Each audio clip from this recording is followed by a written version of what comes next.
everyone.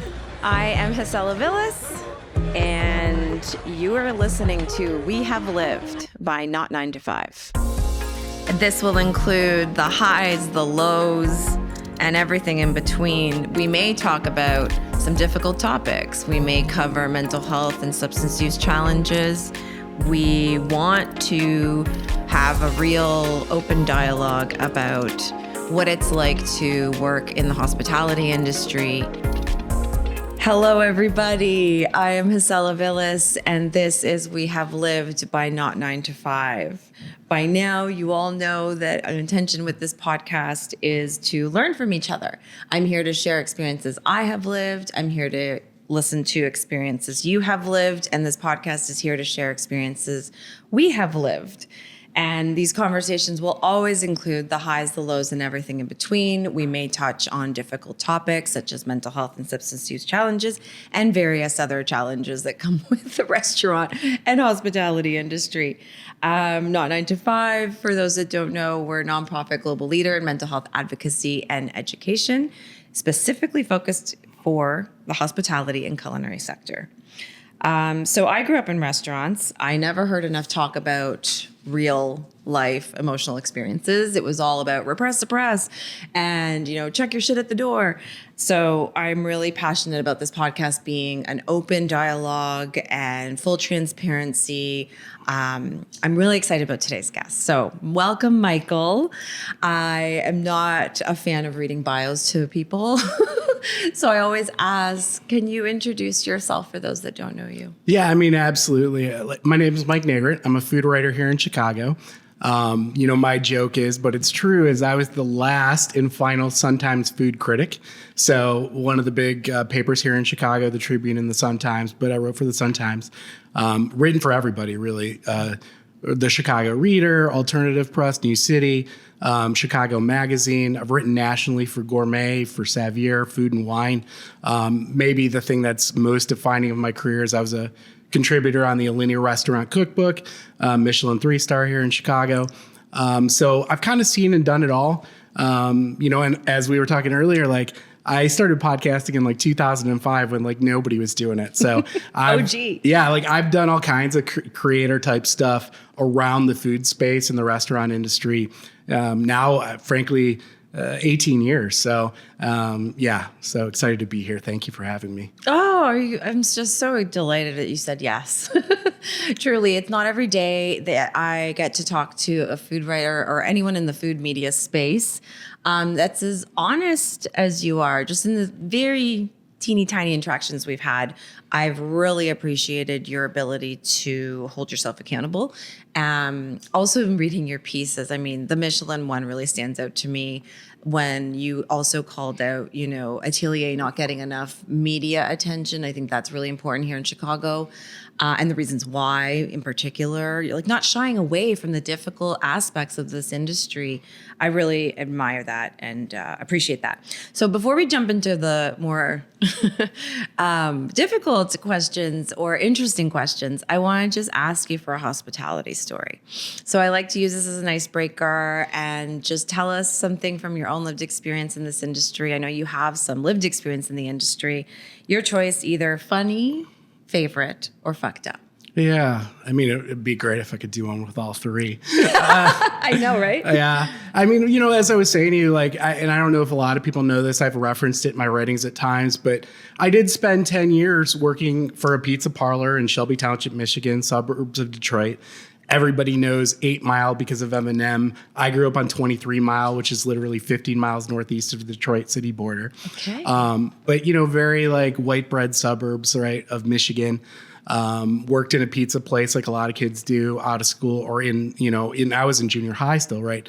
I had to get my principal to sign off and my parents because it was young enough. I think you had to be 14 in Michigan at the time, and I was not yet 14. Wow. But that was a job that served me for 10 years, right? So I worked from the time that I was 13 till about 23 before I went on to other stuff, did everything in that. And, while I would never say it's maybe the equivalent to a full-time restaurant, the pressures were the same, right? So, when I'm 13, I'm getting like 100 calls on a Friday night, nonstop, 3 hours, ringing off the hook. And you're taking down orders, and you've literally got pizzas falling out of the oven because it was like one of those conveyor belt ovens. And so, it looks like a Charlie Chaplin episode, or like, like I Love Lucy with the chocolate, like except pizzas are coming out and you're like stacking them on top of everything. And so, as a young kid, you're like living in fear that you're going to like drop people's pizzas and ruin their night, things like that. And then, as you mature and, as I started to manage at that place, you start to think about the topics that you guys think about, because it's like, now I'm like dealing with the way that people's life and their balance with their workspace is, and how do you honor that, and how do you motivate people, but just not tell people like, shut up, it's a job, right? Like, how do I honor like what's going on in your life, but also in the context of what we need to achieve?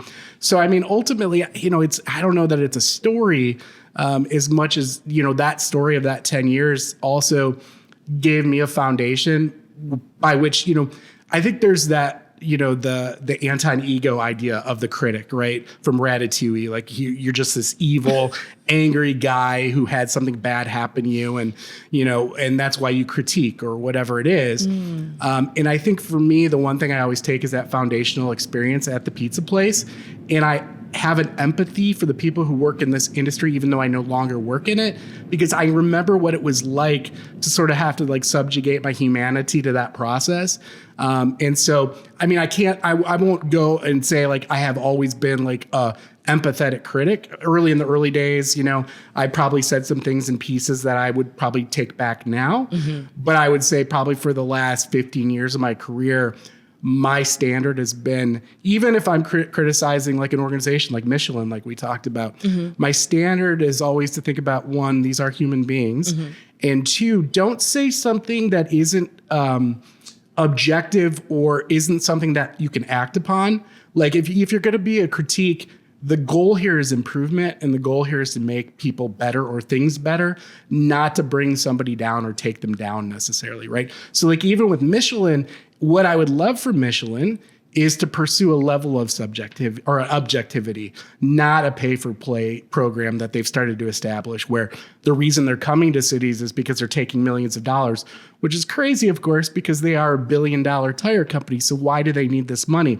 Like if they want to treat it as a loss leader, treat it as a loss leader, but don't take money from people, municipalities that are already struggling to pay for things like mental health or pay like social services. Yeah, we know in Chicago that's a big issue right now. Like that's what Mayor Brandon Johnson ran upon. That money could be served for that instead of like trying to increase awareness through the Chamber of Commerce about restaurants, which is good for people in restaurants, but it's not necessarily a great thing for the community when there's already billions of dollars at their disposal. So again, even in that criticism, whether, that's about making things better or improving the process, not just about pursuing criticism. So I think ultimately that foundation for me, that's what I consider. I'm always like, I don't want to, I do understand that people's lives are at stake, and I do understand that people are working hard. But also, I mean, that's where my criticism comes from, the love of wanting to support that rather than just like take people down, which I'm not saying all critics are like that, but there are certainly a group of critics like that. Oh yeah. And I mean, that's the cliche. I think I so appreciate you sharing that foundation that you have of actual lived experience in the industry. Some of my favorite writers in the food media space, there's not a lot, unfortunately, but the few that I do admire and respect do have that almost always. They have some level of personal experience or personal connection or understanding, and they try to weave in layers of empathy and compassion, because you have to acknowledge the difficulties with this industry. It's not like other sectors, right? Yeah. I've worked in various other industries, and this one's particularly unique. And so I think when that gets ignored, and like you're talking about Michelin, I mean, one of my biggest critiques about Michelin is that they don't consider labor practices as part of their evaluation criteria.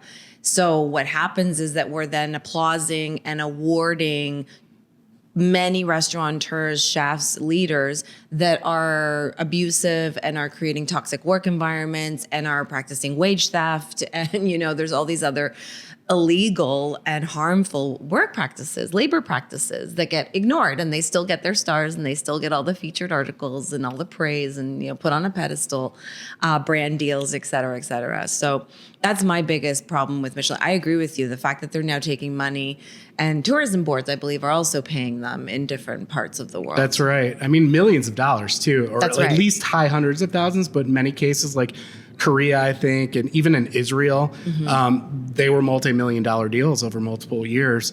I think it's interesting that you bring up the idea of Michelin maybe celebrating these things, and it's true. Like, their standards are literally only about the food. That's it. And the style. They don't even care about service. So again, like if they want to like abuse servers, or they feel like even if somebody's giving you a special service that doesn't play into the equation, like that's not great, right? Exactly. But the thing I would say about the Michelin thing too is that what it does, if we think about mental health, is it sets up another standard in the world that people feel they need to live up to. And, it's good to have standards, but third-party standards are always suboptimal relative to your own personal standards. And so when you start looking at those systems, and unfortunately, like one of the things I got, my whole idea was, if you look at the Michelin star, it's not actually a star. It actually looks like an asterisk. It does. And we know that like asterisks can note like things that we'd rather hide or like kind of put under the thing. Yeah. And so like my like closer on that piece was like, if you don't get a star, or more importantly, if you do you really want to be putting an asterisk on your wall? And I don't mean that tongue in cheek. It really is something to think about, because it's like, and it was funny because I thought I made a pretty compelling argument, but there was like comments in the piece where people, I saw that. Yeah, people were like, well, I still want that star. And you're like, I mean, really? Like, I get it, but I don't get it. It's like you read all that and you're like, yeah, but I still want the star. And it's like, what I see there, frankly, is a crisis of mental health. It's like, you need the accolade above all, no matter what that accolade means, instead of like hewing to your own personal standard for creating a restaurant experience that's amazing. Now, I know I'd like demurred a little bit because I couldn't really think about it, but I will tell you this.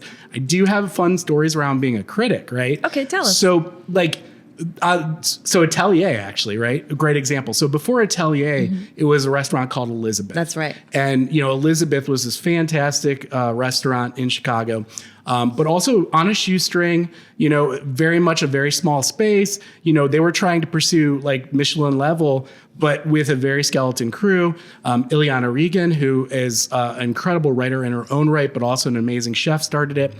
It was this beautiful experience. It was an homage to her sister who had passed away. But ultimately, people are always like, oh, I'm scared of a critic. If anything goes wrong, it's not going to be good. You're going to get a bad review. And so the food was amazing at Elizabeth. The experience was amazing. But like mid-meal, because there's like these long prefix meals, you're there for like 3 hours. Sometimes you got to get up, you got to go to the restroom, that kind of thing, right? So I went up. It was like it was probably an hour and a half into the meal. And I'm done. I wash my hands and I open the door and the ceiling falls on my head. Like the tiles came down from like the ceiling and like hit me. And I was like kind of in shock. And I remember like I put my hand up and like held the tile in place and then kind of like pushed it back up inside. And I was so shocked that I was like, I'm just going to go back to dinner. Like this didn't even happen. Right. And I'm sitting in the like chair, but they heard the crash. Of course. And so they came running over and they're like, oh my God, like, are you okay? And I'm like, yeah, I'm fine. Like I didn't. But what's interesting about that is, one, it's hilarious in its own way. I didn't get seriously hurt. Obviously, you don't want the ceiling to fall on you in a restaurant like that.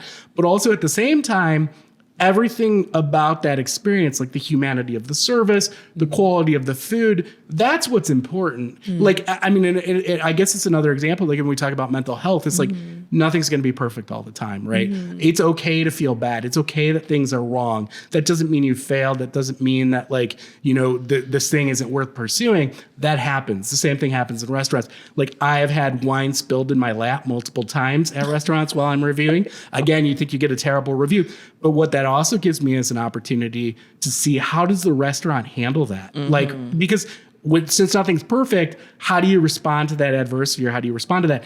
And so if a restaurant is like, hey, just those minimum things, like, we're so sorry, like, hey, could we take care of the dry cleaning or whatever it might be? that means that they care. That's right. That means that they're in the game. That means they're going to win it. And it doesn't matter that they made a mistake. They recovered from their mistake. So I couldn't agree more. I love that story. That's wild that happened to you. I would never forget that. But I love your compassion and your openness to humanity and mistakes and failure and all these different things that are part of life, and part of learning and part of growing and part of running a business, especially a restaurant. I think also, I always say this in restaurants when I used to work in them or manage, those kinds of situations. It's not what happens, it's how you handle it. that's right. I really believe in that. And also with guests and service and such, there's always going to be shit that happens. It's inevitable. It doesn't matter who you are or how long you've been in the industry. It's inevitable. And so I think training, and creating an environment of psychological safety, which is really what you're describing, where you can make mistakes and there's not negative consequences to that. Allowing people, to just figure out ways to handle it and manage it and communicate and, and be like open and honest about, what you're going to do to prevent that maybe from happening in the future, right? So that people feel rest assured and they feel seen and they feel heard and all of that. I love that so much. Thanks for sharing that story. Yeah. And I learned it from restaurants too, right? So one of the stories about Charlie Trotter, whether, we could talk about like, it's Charlie, like he was amazing for Chicago in terms of promoting our food scene. But, I know it took a toll on people's mental health and some of his cooks in his kitchen and things like that. So there's a conflict there. But the flip side about it is one of the things Charlie's philosophy is if everybody in the restaurant just gets a little better than they were the day before, just like a minor, tune, little fraction, and everybody pursues that idea, then we will be incredible, right? And, again, we can argue about whether Michelin 3-star is good or that standard of, it comes on the backs of people, giving up their lives to pursue the single-minded artistic pursuit and all that. Is that good or not? That's something we could talk about. But the one thing about that standard is that it is about creating a level of recovery and consistency and trying to be a better person and learn from your mistakes. And I mean, that is something that's positive that comes out of that, or that mental state of pursuing the idea of being a better version of yourself whenever you can. I love that. I love that so much. Okay, so I want to jump in a little bit about your work. So I've read some of your pieces and I want to recognize, first of all, so I'm hospitality adjacent now. I used to be directly in frontline service. I once upon a time opened a restaurant and owned food event businesses and those kinds of things. Now I run a nonprofit, so I'm hospitality adjacent. I would argue you are too as a food writer. I want to acknowledge that we have a privilege that many people that work in this industry do not. If you're a server, bartender, chef, cook, what have you, there's a different consequence for speaking out. There's a different consequence for calling things out or for writing about things or sharing things on social media. I think there's a lot of fear still. There's a lot of fear from what I hear and what I see and what I experience. I even still feel the fear, even though I don't have consequences really. I can speak out against Michelin. I can speak out against, certain things that I see that are problematic and harmful in the industry, and I'm still going to keep my job. I still get my livelihood, secured. So I do want to ask you a little bit about this because I know what consequences I've had, but speaking out about injustice or harm in this industry does have consequences. And I was curious if you could share a little bit about what your experience has been with that. Yeah, I mean, one of the things I get is, oh, you're fearless, or, it's amazing how you do this. And the truth of the matter is I'm absolutely fearful every time I do it. And in not even in the consideration of the consequences, just knowing that, when you criticize somebody, like I said earlier, you want to get it right. I always try to leave room open, even if I'm positive about what I'm saying based in evidence. So I wrote this article recently. It was a review of Oscar Bastian. And unfortunately, the chef is a guy named Doug Saltis. And Doug Saltis has a history of putting his hands on employees, even by his own admission. He wrote about it in an e-Gullet forum. And, And so it's not, I know I'm right. I know this happened. Right. It's not like a speculation. I didn't know it before I had dinner. I should have done research. Oh. So, the other thing about that is if I read that, like, do I want to patronize an establishment like that? Not necessarily. But, even knowing that I'm right, what I fundamentally understand about Doug is that Doug is a human being, and maybe Doug's trying to get better or these kind of things. And so I don't want to completely bury him. I want to leave room open that he can have a dialogue and explain what happened or whatever, or talk about the things that he might be doing to get better. That didn't happen, of course, in this piece. But I try to leave that room open even in those cases because, everything is a dialogue, even if it seems like a cut and dried thing. And also people do deserve redemption sometimes and things like that. But, the thing about this fearlessness or fearfulness, it's interesting. You talk about the adjacency. It all, for me, when I think about where it comes from, the idea of pursuing this idea of justice or just being open and honest in who I am, it actually comes from like after I left the hospitality industry and I went into like my first corporate job, right? So, I'm Gen X, I'm not a millennial, but what I love about the millennials and the generations that are even before them now, all Gen Z and all this stuff, like they somehow found the courage to speak up about those things that I wanted to speak up about even then and didn't do it. And so when I was like in that first job, I was worried about like all these things that people are worried about now. Everybody always has been in the entire time of history. Of course. We've just gotten better about it now, which is thankfully. But I suppressed who I was because of the fear of like, would I get fired? Would I lose my job? The same thing that people do in the hospitality industry. Yep. And ultimately, the thing about not speaking out is you're going to pay a price either way. If the question is what price are you paying and when are you paying it? And so in the case of my job, like I was miserable. I didn't feel good, like health wise, like I was stressed out. Ultimately got to a point where, I was there 6 years. I couldn't handle it anymore and I had to leave. And, the good news about that is after a year of decompression, I became a food writer, which I did not see coming, by the way. So it's really weird that that led to a better thing, but it led to a long period of my life was not great. And so I paid a price for that. And so one of the things I made as a promise to myself in anything I did, whether it was my real job or my work in terms of writing and stuff like that, I was going to be honest. I was going to pursue my voice. I was going to be true to what I believed because that felt like I'd pay less of a price than I would if I was suppressing who I was, right? And it's not easy. And I know that people out there are hearing that and they're like, but I can't do that. Right. I get it. Still to this day, sometimes I think I can't do it. But you kind of have to do it. You just got to push yourself.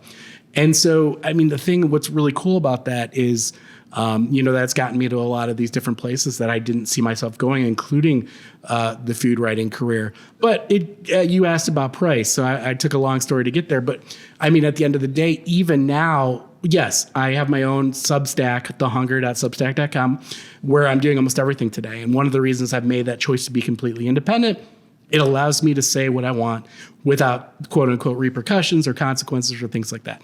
However, the thing about that is everybody always has a boss or a consequence, even if they don't. Right. It's the reading public. It's the people who consume your work. If I'm saying these things, it may upset some people. Mm-hmm. Sometimes when I do write things, I lose subscribers. Not going to lose sleep over that, but it's a consequence. Sometimes I gain subscribers as well. So, there's a balance there. But the other thing that happens is, you're going to have chefs who maybe don't want to collaborate with you because they're protecting their brand. Right. So right now I'm working on this piece. I'll talk about it now because it's going to come out before this podcast does. Okay. But it was like this silly little idea about who's your Mount Rushmore of Chicago chefs?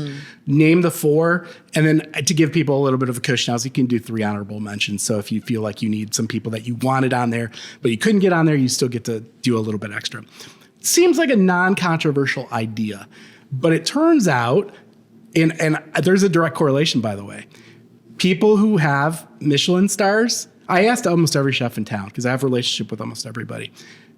People who have Michelin stars, like 3 stars, 2 stars, 1 star, I'm not going to name names right now, but ultimately those are people who demurred on doing this because They don't want to upset somebody. They don't want to leave somebody out that they should have included or have that controversy.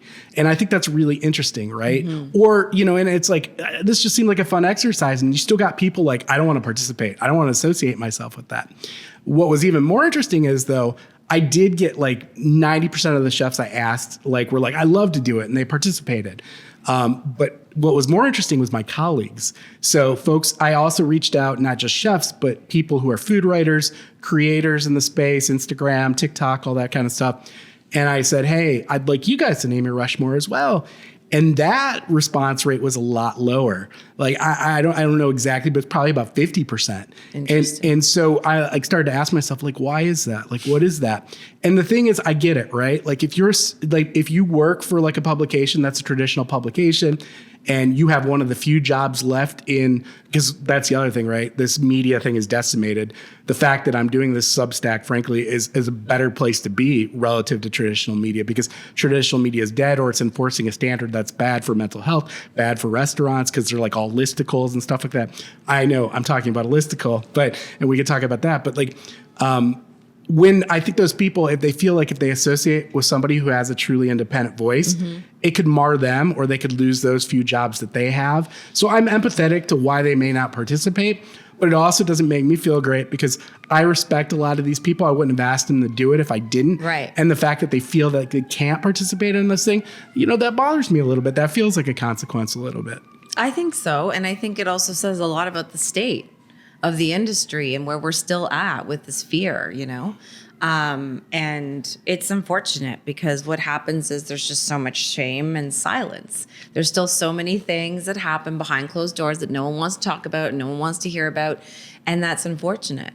And it does cause a lot of harm. You were talking about earlier, a chef that was known, to cause harm to certain employees he has. And it's so devastating to me how common that still is, and how, again, little to no people ever want to address or call out or condemn, or however we want to handle these situations. But there's still so much silence. And so I think articles that call out injustice and that really address harm, I think, are extremely important. So speaking of media, food media, we've talked a little bit, you mentioned a little bit about lists, and you mentioned a little bit about how sometimes reviews can impact people's mental health, or the impact of your work does. I'm curious, where you, I guess, sit with accountability as someone who's in the media. In terms of the impact of your work. Okay, yeah. So I've been thinking about what it is I do, because I've said, I'm not necessarily a traditional food writer. I'm not a traditional food critic. It's I'm not going to spend 2,000 words talking about the food. I just don't think that's valuable. I don't love it. I think people get bored. Ultimately, what we know about human beings is we love stories. And so what I'd like to do, one is I consider myself a storyteller first. Secondly, I think of myself as a little bit of a justice speaker. And frankly, in pursuing that idea of what's just, or what creates a better industry and those kind of things, that's a role that I take very seriously, and I try to inject that in my work wherever it makes sense, because frankly, that's more valuable than whether the empanada was flaky or not. Although what's interesting that I found is that, and I can't say it's an absolute direct correlation, but what I find is that people who end up not being good for the industry, or people who tend to they've done something that's bad for their workers or mental health, they tend to be the folks who also don't perform well in a restaurant experience, right? Because their level of empathy doesn't extend to their guests, because it doesn't extend to their crew. It certainly doesn't extend to their guests. And you can kind of see that in the experience. Whereas, and it's not always the case, but where if somebody's really good and they care about their crew, and they care about the restaurant industry, and the people who are working with their teams, then that does extend to the guests, and that does extend to the dining room. And so there's almost a correlation between folks who are are really good and also, really, really good for their people and really good for their diners. Not always, because we know we have high performers who also end up, like Mario Batali's and things like that, right? So, it doesn't always correlate, but I have seen that correlation, which is a nice thing sometimes. But, the thing is, the other thing that I'm really interested in is celebrating those fearless voices or those unique voices. People who are comfortable with themselves, who, and frankly, maybe it's not a good term, but I don't know if I can come up with a better one. People who are really producing art. Food is ultimately, in most cases, a craft. People are mastering a craft. But when people are pursuing their own voice, saying things that only they can say, maybe it's like celebrating the food of your heritage or your family, but maybe celebrating it in a way that nobody's ever done before and that nobody else can do, that becomes art. And that's what I am really looking for. Yes, I'll write about like a good taco, but that's not as interesting to me as, like maybe something like Enrique Olvera's doing in Mexico, where, he's got like a living mole sauce that they started like basically day one. And they've been doing for like 3 years, and it's the same little pieces of that mole from 3 years ago are still in the mole, and it's going, and that is such a beautiful and unique thing. And so in terms of my accountability, I'm looking for those stories. I'm looking for people who are pursuing their true voice, who do seem fearless to me, whether they're fearful or not, because I know they are, because I am, even in whatever perceived fearlessness I have. But, I do think about, and one of the reasons I talked to you about earlier is if you go back, there are times early on where I tried to be entertaining in my critiques, and maybe I said some things I couldn't back up from an objectivity standpoint or a feedback standpoint. But nowadays, my standard is I would not say something about you or your food that I wouldn't say to your face in a conversation or a dialogue. That's the absolute standard, because I want to consider your mental health. I want to be able to back it up. I don't want to be hiding behind like the chimera of social media or, my inbox or whatever. Like I will, if you can ask any chef, even folks that I've had dust up with, I will take your texts. I will take your phone calls. I'll meet with you in person, and we will talk until you're satisfied that, we've reached a point where you either agree or don't agree, but we understand where we're both coming from. And so in terms of trying to hold myself accountable, even in those places where I know I'm critiquing people, that's what I do. The other thing about critiques too, in this modern time and place, is that we're so afraid of the critique. It's like everything's great and everything's celebrated. But the thing about that is sometimes we're not honest with ourselves. And so we think everything's great, and then we don't know that there are certain things we need to get better and stuff. And I know, like, who am I to say what you should get better at or whatever? Why am I that standard? I'm not saying I'm an absolute. I'm just one voice in that. But if I can give you like good feedback that will make you better in some way, like, I think that's a service, right? I'm trying not to make you feel bad. I'm trying to say, listen, your stuff's great, but you could even be up here. Now, the question is, what I don't expect you to heed that. You need to process, is that good feedback for you personally? Yeah, that's up to the person. I agree with you. I think feedback is a gift. It means that someone's put in the time and the care to actually put their thoughts together in a way. Can be hard though, because you're right. We live in a society where we're so afraid of feedback, of criticism, giving and receiving feedback. But it's so important for not just like improvement, like you're saying, but also for connection. Like it does create deeper relationships and more, impactful relationships when you have that safe emotional safety to share and receive feedback.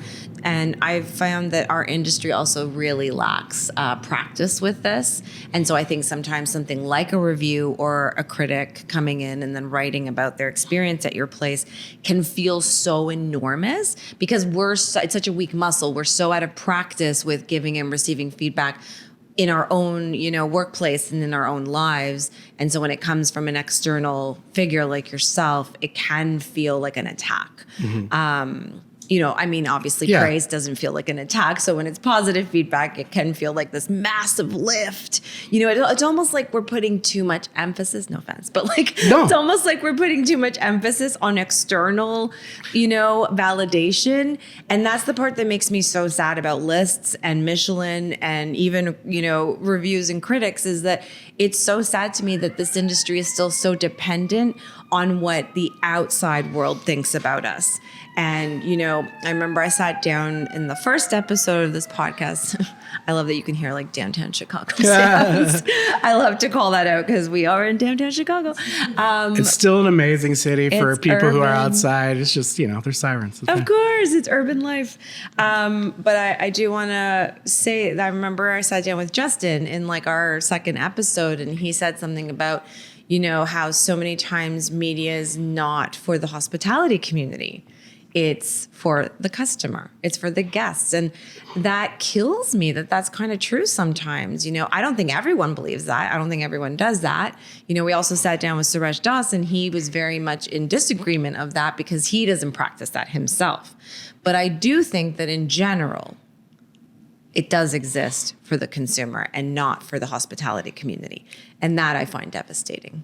I loved Justin's story about the lychee martini. I know. Because I think a lot of people hear that and they're like, "What? You're a terrible hospitalian." And No. I heard that and I'm like, "No, dude, that's like sometimes you Yes. gotta push back on, because the thing is the customer is not always right. That like Harry Selfridge or like the department store mentality, that doesn't work anymore, and that promotes bad things for society. It promotes bad diner behavior. It I does. love that you did that, Justin. I mean, it's like, I get that. I think that's like, I think that's a really good thing too. There's a standard on both sides, giving people what they ask for isn't always what they want or need. Correct. And it's so important. Also, another thing that Justin said that I loved, that I've been saying this my whole career, is our house, our rules. Yeah. And you're being welcomed into our house. So, the idea that this customer is always right, I mean, that is so outdated and archaic and antiquated and, harmful, because it's not your house. Yeah. And you get to be here for an hour. We live here. This is what we're building and establishing. And, it's built around our values. And so, yeah, when you can't come correct, you need to be told.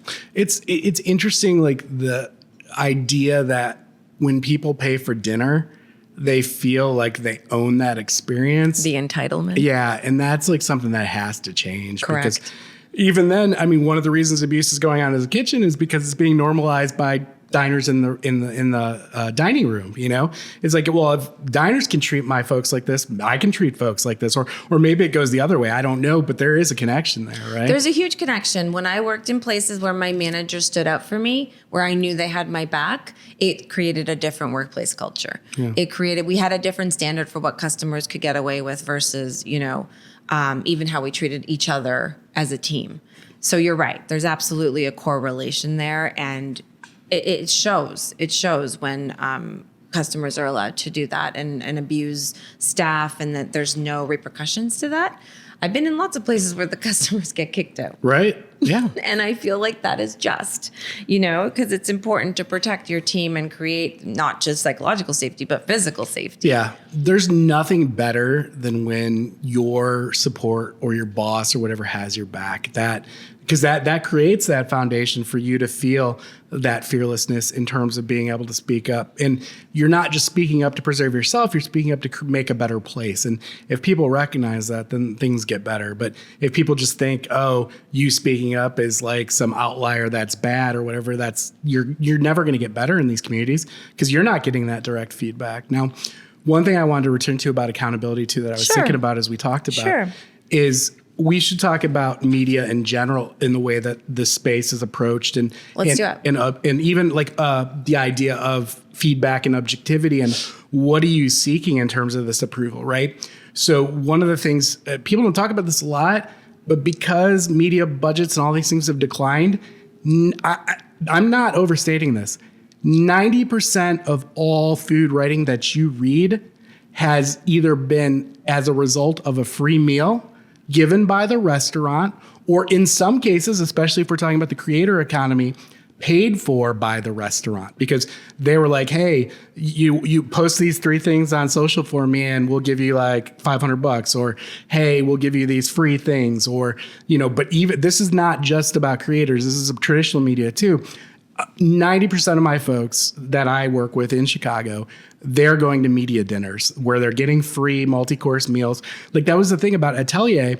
One of the reasons people didn't write about Atelier is because they didn't do a media dinner. Yeah. Like, you had to pay out of your pocket for this experience or you weren't going to be able to write about it. Yep. And so guess what happened? Nobody wrote about it. And so like, that's one of the things I hold myself accountable to, is that everything I write about, I pay for out of my own pocket or through a publication's pocket. I will not take free stuff, because again, then if I give you validation, is that real validation? So even if you're gaining this, like, oh, I feel good about this, do you really feel good about it because you paid for it, or that it came because you gave somebody something, as opposed, like, one of the best pieces of feedback I've ever gotten, there's a guy, Donnie Medea, who actually owns one of the restaurants downstairs here, Dove's Luncheonette, 1539. He's part of One Off. And, I have reviewed most of their restaurants over the years. Paul Kahn's like the big chef in that group. And one of the things about, I've reviewed them favorably most of the time, but I've also reviewed them unfavorably sometimes. But that's just because I'm truly looking at the experience. I'm not judging you, or it's because I took a free thing. And Donnie once called me when he got a good review, and he said, listen, he's like, I appreciate this review more than almost any other reviews I get, because I know it's true. He's like, I know that if you don't like it, you'll tell me because you have, but you've also told me when we're good. So when we're good, I know it's real. Right. And he's like, I can't say that all the time. And that is a high value. So that's one way I hold myself accountable as well. It's like, if you can't earn money or you can't produce enough to, that's the other thing too. This is people's work. This is people's livelihood. Just because I'm media, that doesn't give me an entitlement to take your free work or take your hard work and everything that you did for nothing. Like, that's not an honest exchange. If in the case where I said you're creating art, I should be paying for that because you're creating real value. So that's another way I think about accountability in the space. I love that you brought that up, because it's so important for people to know that. I mean, you said 90%. I mean, I know that's not a research data backed, but that's, just based on your work experience. But I think we can safely say it's the majority. Yeah. I mean, right? I maybe 88, might be 93, but it's the majority. Yeah. I mean, I can say this based on what I know in terms of like free meals and things like that. I can say safely that the Chicago Tribune still has budget, and that most of those folks, generally speaking, when you read a review from them, it's paid for by the publication. Although I do know some of those staff, when they're not writing a review, will still go to media dinners or media previews. So there's a little bit of that there.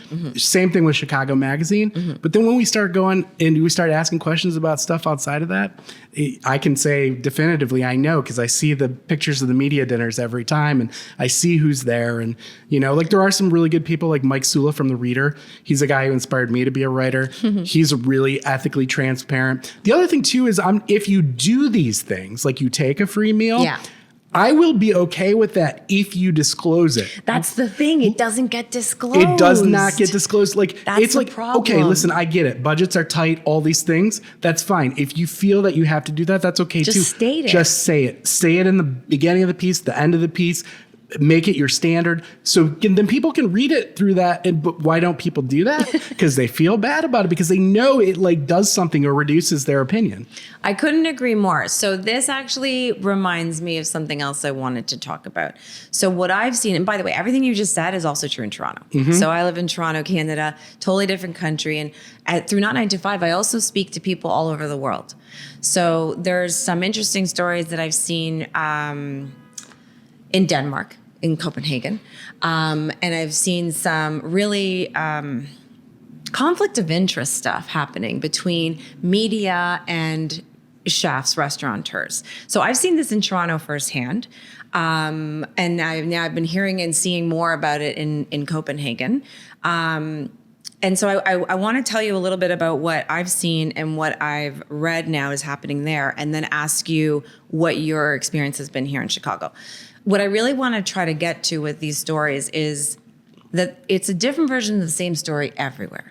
That a lot of things that happen in hospitality are not Toronto, Chicago, LA, Japan, Australia, Sydney. Like, this is global hospitality challenges. And there seems to be like a concurrent, continuous, consistent similarity of problems happening everywhere. So the one in particular that I'm interested in is the conflict of interest, these relationships between food media, journalists, writers, and chefs, restaurateurs that are considered quote unquote industry leaders that hold a lot of power and privilege in the industry. For example, Rene Redzepi, Noma. So he sits on the board of MAD. We all know him for his restaurants and all of that. He has relationships with a number of writers, and one of them in particular, her name is Lisa Abend, and over the years she has held him up and written all these articles in a very hero, pedestal way. Now she's head of communications for MAD, and what I have a problem with is that also sometimes, speaking of accountability, sometimes writers are almost afraid to write more honest, transparent pieces because they're afraid to lose access to these people, or they're afraid to lose access in these spaces, these culinary spaces. I think it's really interesting. So Lisa Lynn Dunbar is an amazing activist in Copenhagen, and they write a lot about all of this injustice and all of these problems and these conflict of interest relationships, and why are we turning a blind eye to this? Because people fall for it and believe it. And the last thing I'll say before I get into, hearing from you is the other problem that's happened is articles I've seen around Noma closing. So Julia Moskin from the New York Times wrote this piece about Noma was closing, and Renee, was quoted as calling it unsustainable. And when so many other people say these things, like I was speaking to Chef Maria, when Chef Maria calls things out about Michelin being unsustainable or contributing to burnout, she's considered, exhausted chef, leaves Chicago. But when, Renee says it, he's held up in this New York Times article saying, oh my gosh, it's unsustainable, and what a hero. He's calling this out for the first time, even though he's built his business on the backs of over a decade of free labor, right? So, and the other piece I want to also call out is the Julia Moskin article is not, in my opinion, truly an article. It felt like a sponsored advertorial because it's giving Noma 20 months heads up on their actual closing. They're not closing till the end of 2024. So why are we writing an article and giving them 20 months of business, like get in there before they close kind of vibe? It felt like a PR stunt to me. And I've seen this happen in Toronto too. There's so many writers that are in bed with the quote unquote Michelin, award-winning chefs and restaurateurs, and they still get praised even though they're known to be abusive. They're known to create toxic work environments. No one cares. They have these relationships, and the cycle just keeps going and going. Have you seen this in Chicago? What do you have to say about this? I can even make a link between what you're talking about in Denmark and what happened in Chicago. Please tell me. So there's a guy here in Chicago. His name's Steve Dolinsky. He's literally, his 8x10 glossy photo is on like every restaurant in Chicago. He's like the premier TV food journalist, right? And to be fair, because again, I always try to be fair, Steve is actually really good at his job. Steve understands food, and Steve goes high and low. He goes every